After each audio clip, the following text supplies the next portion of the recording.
I remember the exact moment because the syrup on the conference table was still warm when Brandon told me my role no longer aligned with modernization goals. I didn't shout. I didn't argue. I just nodded, folded the termination letter, and walked out while everyone pretended nothing cruel had happened. What he didn't know, what none of them knew, was that the moment he cut me loose, he also activated something I'd quietly prepared years ago. If you've ever dealt with a boss who thought you were powerless, stay with me. And before we dive in, subscribe and tell me your worst workplace betrayal.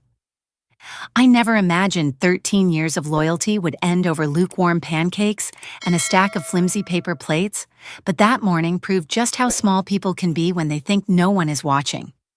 The company called it a team appreciation brunch, which should have been my first warning, because North Peak never gave us anything unless they were trying to soften a blow.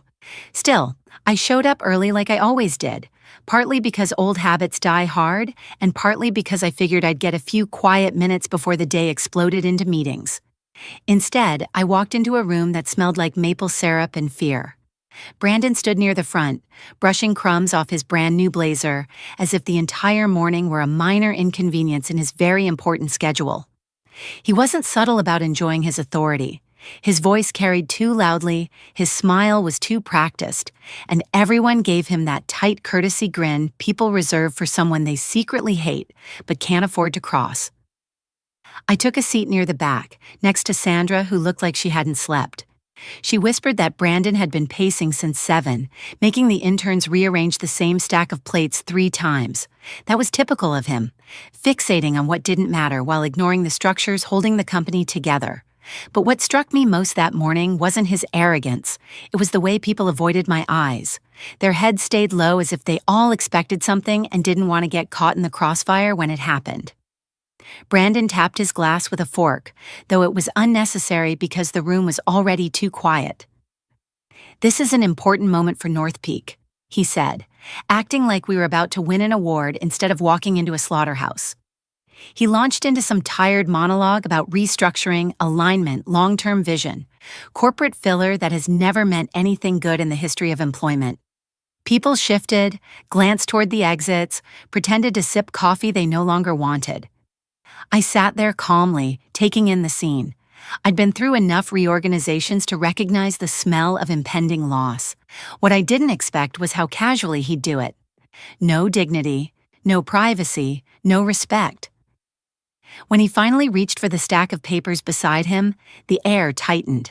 He flattened the "ow" list with his palm, and for a moment, I swear he looked excited like a kid unwrapping a present. Then the names began. One by one, soft gasps from across the room, a muffled curse, a chair scraping the floor, a few people trembling so badly their styrofoam cups crinkled in their grip. And then my name, last, drawn out for effect, Jane Calder.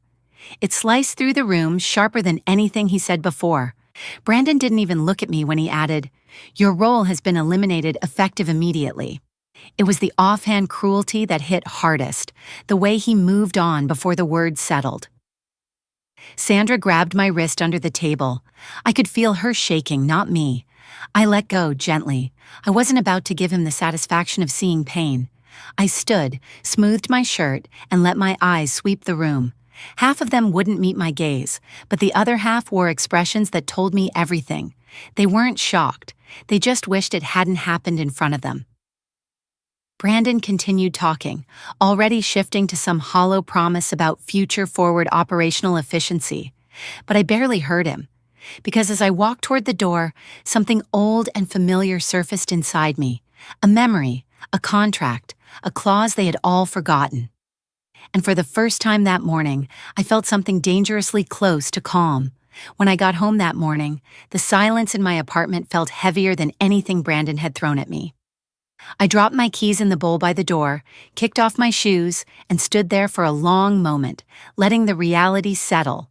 Not the firing itself, but the way it had been done. Public, careless, stripped of humanity. That kind of cruelty doesn't leave you angry at first. It leaves you hollow. I walked to the kitchen, poured myself a glass of water, and stared at the faint rings on the table where I'd left paperwork during late-night marathons. 13 years of decisions, deadlines, roadmaps, and documentation lived in this home, scattered through drawers and old binders, because I never fully separated my work from my life. North Peak had taken so much of my time that the lines blurred without me noticing. Now they had cut me loose as if all those years were just a scheduling error. I sat down at my dining table, pulled my bag closer, and unfolded the termination letter. The language was clinical, but there were two words that kept echoing: without cause. People underestimate those words. They think they're just a formality companies use to avoid confrontation. I knew better. Without cause unlocks things, protects things. It shifts leverage in ways people like Brandon never consider because they assume they'll never face consequences. I opened the storage cabinet that hadn't been touched in months and pulled out a worn cardboard box labeled Old Docs. Inside were scraps from another life, training manuals from when North Peak was just 10 people in a rented floor, doodled prototypes, and a stack of contracts held together by a rubber band that had dried and snapped in my hand. I sifted through the papers until I found the original employment packet I signed on my first day. The pages were yellowed at the edges, stained with coffee rings and years of being shoved in and out of binders. Back then, I was one of the earliest hires, back when the founder cared more about ideas than optics. I remembered how desperate they were to recruit someone who actually understood process design, compliance mapping, and operational continuity. They needed me to build the foundation so they could sell the dream, and they sweetened the offer with flexibility that would never exist today. I flipped page after page until I reached the one I was looking for, Section 11B. The memory of negotiating it came back as clearly as if it had happened yesterday. Me sitting across from the founder at a wobbly table, him promising creative freedom and ownership, me countering with one request: a guarantee that anything I created independently, documented separately, or architected without company resources would remain under my rights if I ever left without cause. He agreed instantly. He even joked that if they ever forgot why the company functioned, I'd be the one to remind them. I ran my finger down the paragraph. In the event of termination without documented cause, the employee retains exclusive rights to all independently developed operational frameworks, authorizations, and continuity protocols. Most people reading that would skim right past without understanding its weight. Brandon certainly had. HR clearly hadn't. Legal never checked the old archives, but I had. I always remembered. Because I knew one thing they didn't: the entire company still depended on the operational frameworks I had built in those early years. Frameworks layered into every division, every client deliverable, every renewal contract. And now, thanks to Brandon's little brunch spectacle, every single one of those frameworks legally belonged to me. I didn't act immediately. People assume revenge is a single explosive moment, but the truth is, it often begins quietly, in the stillness after humiliation, when your mind sharpens in ways it never does when life is stable. I spent the rest of that morning going through my old files, confirming what I already suspected. Every major process North Peak relied on, every audit workflow, continuity protocol, and multi-department approval chain, ran through frameworks I had built from scratch back when the company was held together with hope and cheap office furniture. Over the years, newer managers had added shiny layers on top, but the skeleton beneath was still mine. And now, legally, it was mine alone. To be clear, nothing I created was malicious, hidden, or designed for sabotage.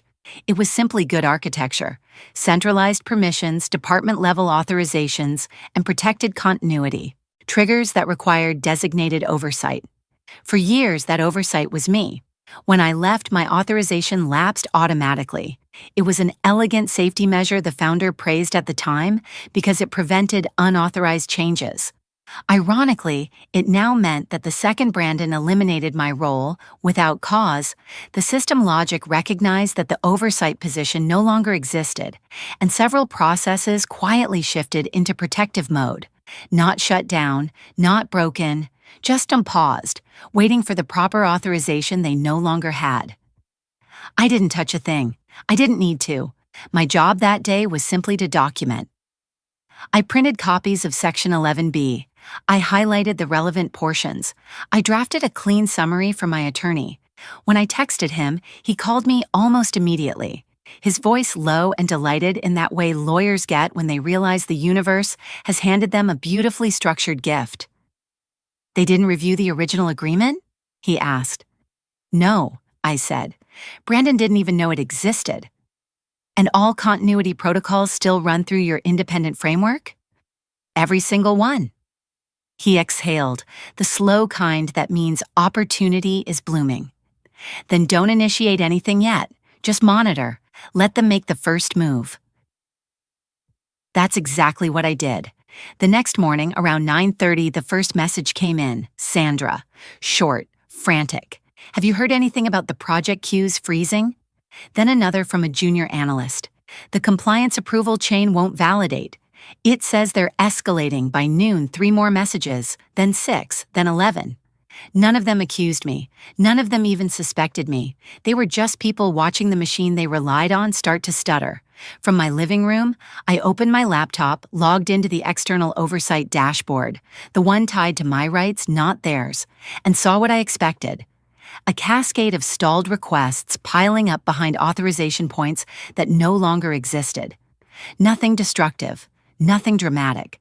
Just the first crack in a structure built on taking my work for granted. I closed the laptop gently. There was no satisfaction yet, only confirmation. They had removed the one person responsible for holding the internal machinery together and assumed everything would run the same. They never understood that continuity isn't automatic, it's maintained. It was early still. Too early for panic, too early for fallout. But as I sat back in my chair, sipping water in the quiet calm they'd handed me, I knew one thing with absolute clarity. The real consequences hadn't even started. By Tuesday morning, whatever thin layer of confidence North Peak's leadership had left was beginning to peel back. I woke up to 23 unread messages, some from former teammates, others from people I barely knew, but who suddenly realized that the quiet woman they'd watched get dismissed over brunch had been the one, holding half the company's operational spine together. I didn't respond, not yet. I simply scrolled, absorbing the unfolding unraveling like someone watching storm clouds gather from a safe distance. The first sign of real trouble appeared at 8:17 a.m. when an entire chain of quarterly review packets failed to advance to department heads. These packets weren't optional, they were required for client renewals. When they froze, everything downstream froze with them. Then the vendor compliance checks locked into pending mode. Then the client onboarding workflows stalled. Within 90 minutes, the company's rhythm, the steady hum I had kept alive for 13 years, developed a hitch, then a limp, then something that looked dangerously close to paralysis. Again, none of this was because I did something. I hadn't lifted a finger. The frameworks were built to prevent unauthorized or unmonitored changes. Remove the overseer, and the system defaulted to protection. A simple, logical safeguard. One Brandon had never bothered to understand. At 10:03, Sandra called me. I let it ring out the first time, but when she tried again, I answered. Her voice was tight, hurried, like she was speaking while rushing down a hallway. "Jane, everything is jamming," she whispered. "The queues, the approvals, the renewal packets. Nothing is moving. They've pulled everyone into the main conference room. I don't know what's going on, but Brandon looks terrified." I leaned back against my couch, staring at the ceiling. "Sandra, did anyone mention Section 11B? There was a long pause. "No, should they have?" "They should," I said softly. I didn't elaborate, she didn't press. She never had. She just exhaled shakily, muttered something about being needed in another meeting, and hung up. That was the moment I realized the fear wasn't limited to confusion. It was beginning to spread, especially among the managers who had spent years assuming the operational groundwork would magically sustain itself indefinitely. Magic, it seemed, had run out. By lunchtime, my attorney forwarded me a copy of a message he'd received from North Peak's legal department. It was a preliminary inquiry, asking whether I might be able to provide temporary consulting support for disruptions that had arisen following my involuntary departure. I smiled at the phrasing. They hadn't used the words immediate, urgent or critical, but the tone was frantic beneath the legal politeness. They were trying to keep the door open without admitting fault. My attorney's response was precise. Ms. Calder acknowledges receipt of your inquiry. Before any discussion can occur, all parties must confirm recognition of Section 11B in the original employment agreement. That was the first blow. The second landed later that afternoon around 3:40 p.m. when a regional client, one of their larger accounts, posted publicly on LinkedIn complaining that North Peak's renewal systems were experiencing unexpected operational delays. They didn't mention me or know the cause, but public frustration spreads quickly, especially when other clients begin chiming in with similar experiences. I refreshed the post twice. By the third refresh, it had 38 comments. By the 10th, nearly 100. Inside the company, I knew chaos had shifted into full sprint, not because I heard from them directly, but because someone anonymously forwarded me a screenshot of an internal leadership meeting agenda titled Continuity Breakdown Immediate Priorities. Under it, 1. Authorization freeze. 2. Client escalations. 3. Framework ownership confirmation. I read it twice, then set my phone down and let a slow, steady breath fill my lungs. They had reached the stage where denial fades and panic takes its place. And all I had done, literally all, was leave when they told me to. The earthquake hadn't been triggered by revenge. It had been triggered by their own ignorance, arrogance, and a brunch decision they thought would save them a salary. They had no idea it was about to cost them something much bigger. By Wednesday morning, North Peak's crisis was no longer an internal embarrassment. It was a public spectacle, unfolding in real time across inboxes, industry forums, and the kind of LinkedIn posts companies pray no one ever writes. I woke up before sunrise, not because I was anxious, but because a vibration from my phone wouldn't stop. Dozens of notifications, dozens of new messages. Half asleep, I scrolled through them and immediately understood. The meltdown had spilled into daylight. A national client, one of those accounts Brandon used to brag about during staff meetings as if he personally earned them, had emailed every regional director, CCing a few people who definitely shouldn't have been CC'd, complaining that their audit preparation tools were unusable. "We expect immediate resolution," they wrote. "This disruption is unacceptable." That email had been forwarded to me by 3 different former co-workers within the first hour, not because they blamed me, but because they knew exactly what the root cause was. The company had removed the only person who understood the interconnected machinery they leaned on. Public pressure is a funny thing. Companies can tolerate private chaos for quite a while, but the moment clients start asking questions that sound like lawsuits waiting to happen, panic blooms fast. By 7:40 a.m., a post appeared on a compliance professionals forum. "Is anyone else experiencing North Peak delays? Their renewal approvals have been stuck for days." Replies came instantly. People from industries I'd never even worked with chimed in. Insurance, logistics, banking, each reporting similar freezes. None of them knew about me. None of them needed to. They only knew that North Peak's reputation was slipping through its fingers. At 9:12 a.m., Sandra texted, "They're bringing in experts." She included the quotation marks herself. A moment later, she added, "They don't know what they're doing. Of course they didn't." North Peak had always been obsessed with surface-level solutions, quick fixes, new hires with flashy resumes, expensive consultants who charged more for PowerPoint slides than practical work. I refreshed my email again. A new message popped up, forwarded from someone anonymous within the company. It was a screenshot of a Slack thread titled Urgent Systems Freeze. Inside, one manager asked whether anyone had verified framework ownership. Another replied that legal was reviewing historical agreements, which made me laugh out loud. Historical agreements. That was a polite way of saying they were frantically digging through archives trying to find a loophole that didn't exist. Around lunchtime, the meltdown gained a new layer, visibility. A well-known tech compliance blogger published a subtle but pointed post. When companies downsize the wrong role, operational continuity takes the hit. The article didn't name North Peak, but commenters didn't need more than a breadcrumb. They connected the dots in minutes, referencing client outages, delays, and a leadership team slow to communicate. Meanwhile, North Peak's official social media accounts posted the blandest statement imaginable. We are currently enhancing internal workflows to better serve our customers. Anyone with half a brain knew that translation. We have no idea how to fix this, and we're hoping you don't notice. But people noticed. By mid-afternoon, I received another anonymous screenshot, this time of a leadership Zoom call. Brandon looked like he hadn't slept.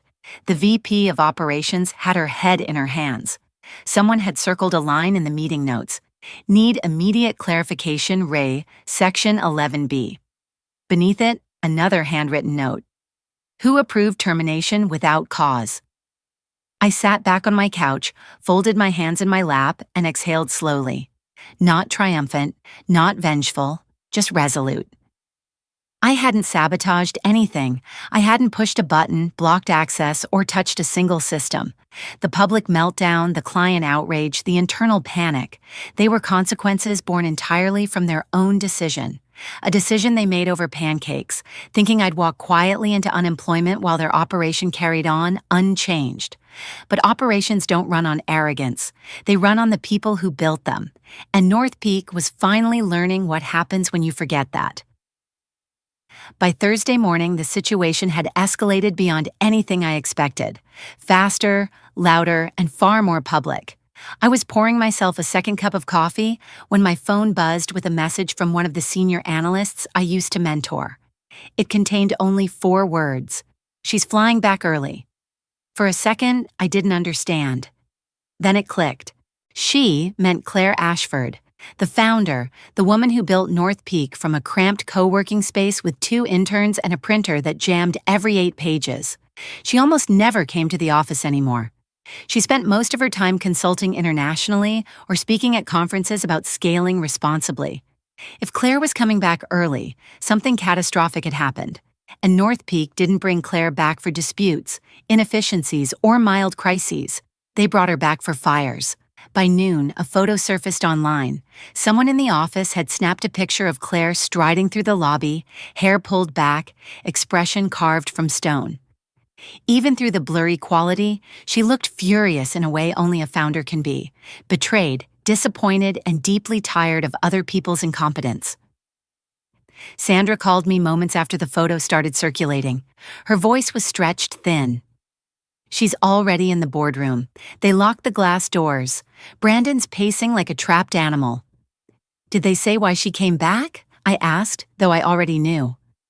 3 clients threatened contract withdrawal this morning.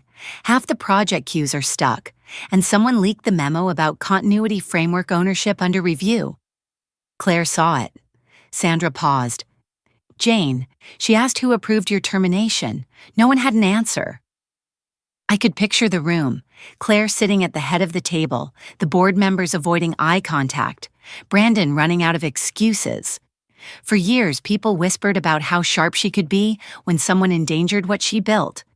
Now they were seeing it firsthand. Around 2 in the afternoon, my attorney forwarded me an email that had been sent from North Peak's general counsel. It was brief, but frantic. We request immediate clarification regarding ownership rights, authorization controls, and continuity frameworks attributed to Ms. Calder. The paragraph beneath was an even clearer sign of desperation. We would appreciate an opportunity to discuss temporary access reinstatement. Temporary access reinstatement. That was their polite way of saying fix everything for us, but we refuse to acknowledge why this is happening. My attorney's reply was colder than mine could have been. Before any discussions, North Peak must formally acknowledge the binding validity of Section 11B. Ms. Calder will not engage in corrective work without written recognition. At 3:11 p.m., Sandra called again. She didn't bother with greetings. Jane, Claire is livid. At who? Everyone, especially Brandon. She asked him why he thought it was appropriate to terminate the person who built the company's operational backbone without consulting anyone. I could hear murmuring behind her, the hum of voices in panic mode. Brandon told her he wanted to modernize outdated processes. She asked him which ones. He didn't know how to answer. I didn't. Respond, Sandra continued. Then she asked him if he had reviewed your original employment agreement. He said he didn't think it was necessary because the new leadership vision didn't rely on legacy contracts. There was a long silence before Sandra added, voice low. Claire said, "You fired the architect without checking who owned the blueprints." I felt something shift inside me. Not joy, not vindication, but a long-delayed sense of balance reasserting itself. Natural consequences, unfolding exactly as they should. Another hour passed before the next blow hit North Peak. An industry journalist published a breaking story summarizing the delays, the client complaints, and the rumor that a foundational oversight removal had triggered an internal collapse. The story didn't mention my name. It didn't have to. People inside the industry could connect dots faster than leadership ever had. By evening, Sandra texted me again. "Brandon's locked in a private meeting with Claire and the board. He looks sick. They know it's tied to your termination." I stared at the message for a long moment. I wasn't surprised. How could I be? The truth had always been simple. I didn't break North Peak. They broke themselves the moment they assumed my work didn't matter. And Claire, the only person who truly understood the early days, was finally reminding them why it did. I was heating leftovers for dinner when the email finally arrived, the one I'd been expecting since the moment Brandon said my name over brunch, though I didn't know what form it would take. The subject line was simple: proposal for collaboration, not apology, not acknowledgement, not responsibility, collaboration. I opened it and felt my mouth curve into a humorless smile. The message was a polished attempt at humility, written in that tone corporations use when they're desperate, but still trying to preserve dignity. They expressed sincere regret for any inconvenience caused by recent events and invited me to rejoin North Peak on a temporary consulting basis to restore operational continuity. They used words like valued expertise, historic contributions, and mutual benefit. But the line that made me set the fork down was this: "We hope to resolve ongoing issues swiftly with your support while we review legacy contractual matters." Legacy contractual matters. That was how they described Section 11B, my rights, my safeguards, the agreement made in good faith 13 years ago. Legacy as if it were optional. I forwarded the email to my attorney and wrote only, "Your move." He called me almost instantly. "Jane, they still haven't acknowledged the clause. They want you to fix their mess without admitting why you're in a position to do so." "I know," I said. "Let's give them the terms." The next message North Peak received was short, sharp, and impossible to misinterpret. It outlined 3 non-negotiables: written recognition of Section 11B, acknowledgement that all operational frameworks defaulted to my ownership upon termination without cause, and a commercial licensing fee to reinstate usage rights, priced at $1.1 million. Not a cent less. It wasn't revenge pricing. It was the market rate for 13 years of foundational architecture that kept their business breathing. For an hour, there was silence. Then 2. Then 3. I didn't pace. I didn't check my phone nonstop. I cleaned the kitchen. I answered a message from my aunt. I folded laundry. Around 8:30 p.m., Sandra called. She didn't bother explaining how she learned what she knew. I didn't ask. "They're stunned," she whispered. "Brandon called it extortion. Claire shut him down in front of everyone. She said, 'This isn't extortion. This is reckoning.'" I sat on the edge of my bed, the phone pressed to my ear, listening as Sandra described the meeting unraveling inside the glass boardroom I once walked past every morning. She said the board had demanded full details from legal. She said Claire made them pull my old contract onto the projector. She said Section 11B was highlighted in red. And she said that when Brandon realized what he had handed me, what he had triggered with his thoughtless termination, his face drained of every ounce of color. "He keeps saying he didn't know," Sandra murmured. "He keeps insisting nobody told him." I closed my eyes. It was his job to know. She didn't argue. A few hours later, my attorney forwarded the official response. North Peak acknowledged Section 11B in full. They accepted the commercial license fee. They agreed to my ownership of all operational frameworks. They requested immediate reinstatement of continuity access upon receipt of funds. At 11:14 p.m., a final email arrived from Claire herself. Not a form letter, not a corporate template, a short, direct message. Jane, the company's future depends on correcting this mistake. I won't pretend we handled your departure with integrity. Thank you for giving us a path forward. 5 minutes later, my banking app chimed. Wire transfer received. 7 figures. Clean, confirmed, irrevocable. I set the phone down, leaned back in my chair, and let the stillness settle around me. They had finally understood the price of forgetting who built their foundation. And now they were paying it. The morning after the wire transfer cleared, I woke to a stillness I hadn't felt in years. No urgent messages, no calendar alarms, no sense of responsibility hanging over my head like an unpaid debt.